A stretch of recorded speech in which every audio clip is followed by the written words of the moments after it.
शादरा जिले के थाना एमएस पार्क इलाके में 3 जनवरी की हुई दोहरे हत्याकांड के मामले में पुलिस ने एक बड़ा खुलासा किया है।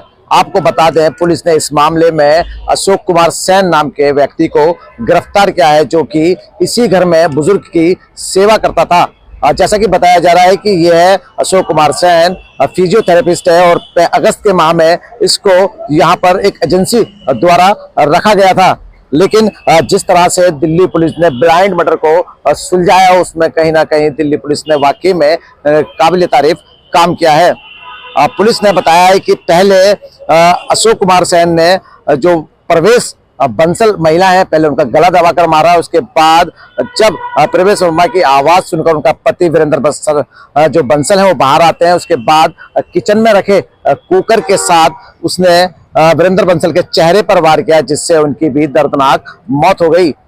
फिलहाल पुलिस ने इस पूरे मामले का खुलासा करते हुए, जैसा कि बता रहे हैं, बहुत आसपास के सीसीटीवी कैमरे खंगाले और पीछा करते, जैसा बताया जा रहा है कि अशोक कुमार सेन के घर तक जा पहुंचे, जो कि दिल्ली के नांगलोई इलाके में रहता है। उसके बाद जैसा पुलिस ने बताया है कि जिस लोवर को पहनकर अशोक कुमार सेन ने वारदात को अंजाम दिया, वही लोवर उसकी पहचान बनने का कारण बना।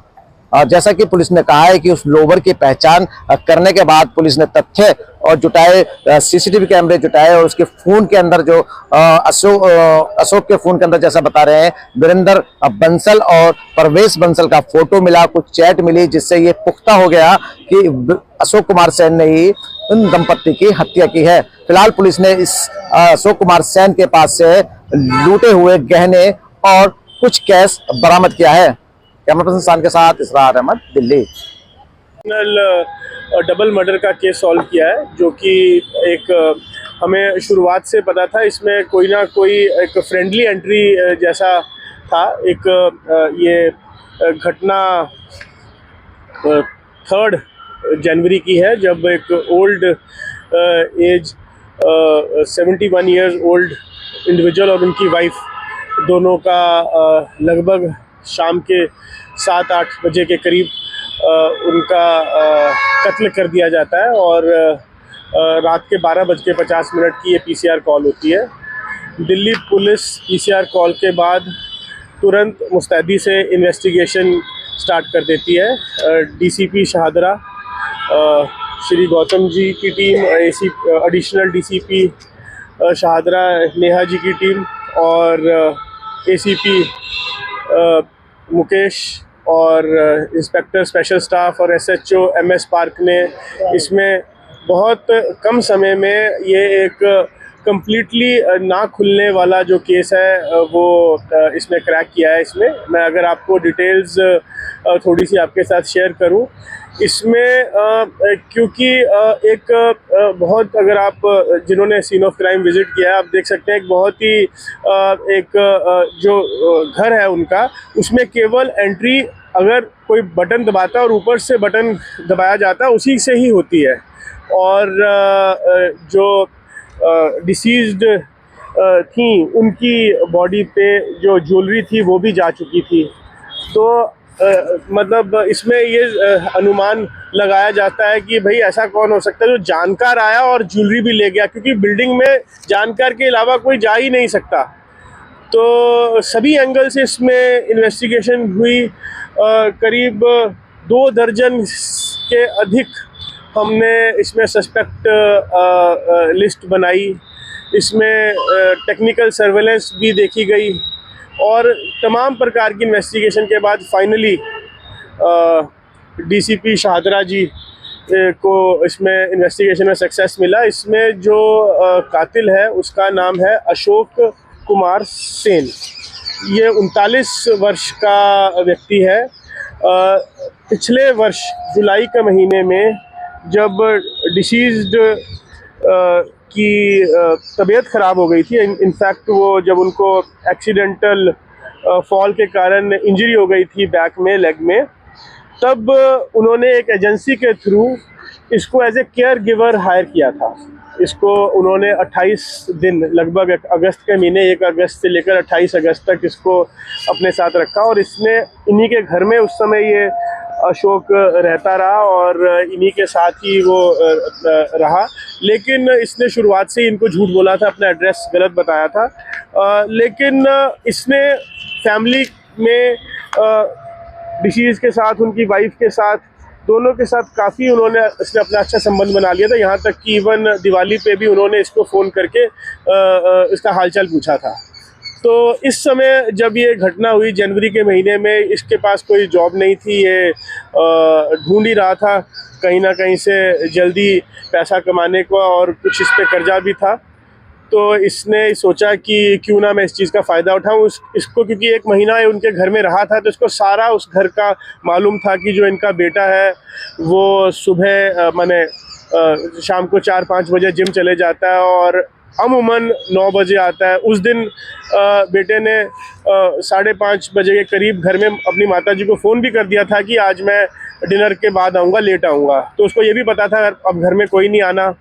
तो ये एक फ्रेंडली एंट्री इसने की और मौका देख के इसने बुजुर्ग दंपत्ति का कत्ल कर दिया और उसके बाद उनके घर से कुछ कैश और कुछ ज्वेलरी चुरा के ले गया। जो मेनली ज्वेलरी तो केवल जो उनके डिसीज़ ने पहनी थी, जिसमें 2 कंगन और 2 चेन्स एट्सेट्रा, वो ले गया। और सारी की सारी इसमें जो चोरी की हुई ज्वेलरी है और अक्यूज्ड के इंस्टांस पे रिकवर की जा चुकी है।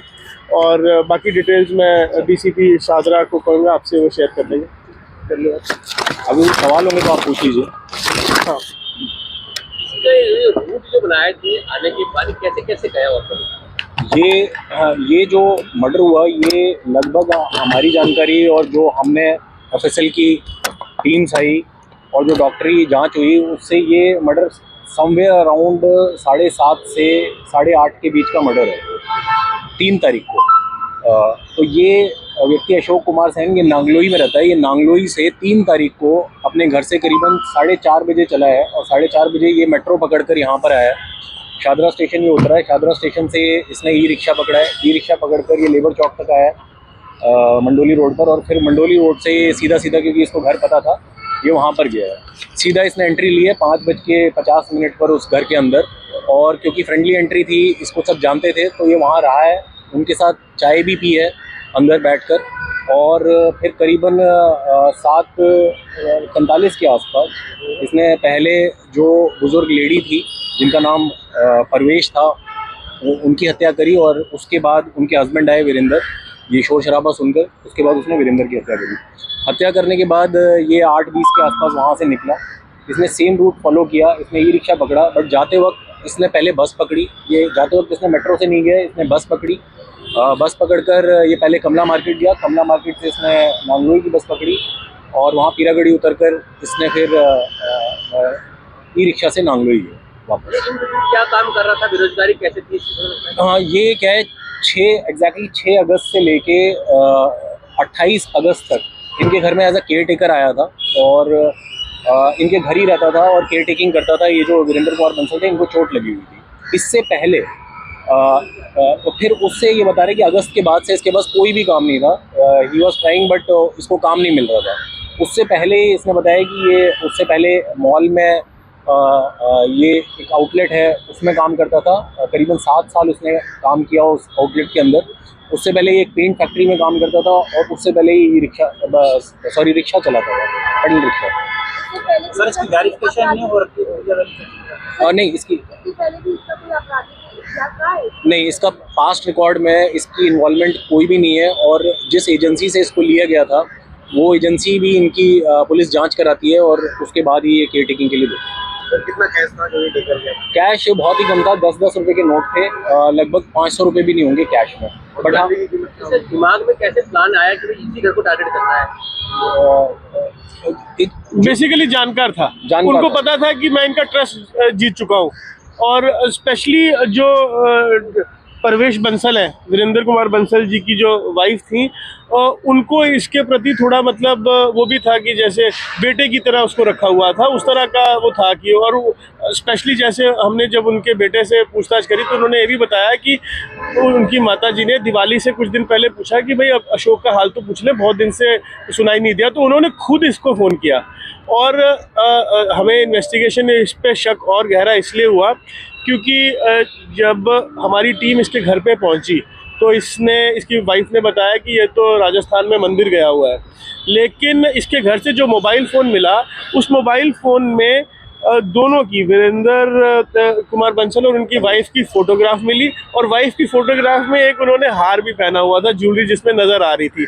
और तीसरा, इसकी जो फ़ोटोग्राफ मिली उसमें जो इसने पजामा पहना था वो सेम पजामा हमारे सीसीटीवी कैमरा में मिल गया था, तो जिससे हमें लगभग श्योर हो गया था कि यही है, क्योंकि एक तो घटना के दिन से भागा हुआ है, दूसरा कपड़े भी मैच करते हैं और इसके मोबाइल से डिसीज की फैमिली की फ़ोटो मिल गई है। कोई साजिश में और लोग भी शामिल थे क्या इसमें? नहीं, ये सारे काम को अकेले अंजाम दिया है और इस साजिश में इसके अलावा कोई दूसरा आदमी इन्वॉल्व नहीं था। सर, जब आप मौके पर पहुंचे थे तो बंसल जी के चेहरे पर चोट के निशान थे, और किस चीज़ से इसने प्रहार किया? इसने वीरेंद्र बंसल जी को वहीं, ये कोई हथियार लेकर नहीं गया था, इसने वहीं पर ही उनकी किचन से कुकर उठाया और कुकर उनको मारा था। सर, जो एम्प्लॉई एजेंसी जिससे हायर करते हैं इस तरह के एम्प्लॉई को, ऐसे केसेस में क्या उनके खिलाफ कार्रवाई होती है? अभी हमारी जांच के दायरे में तो सारी चीज़ें हैं, एक बार देखेंगे कि इस एजेंसी ने इनका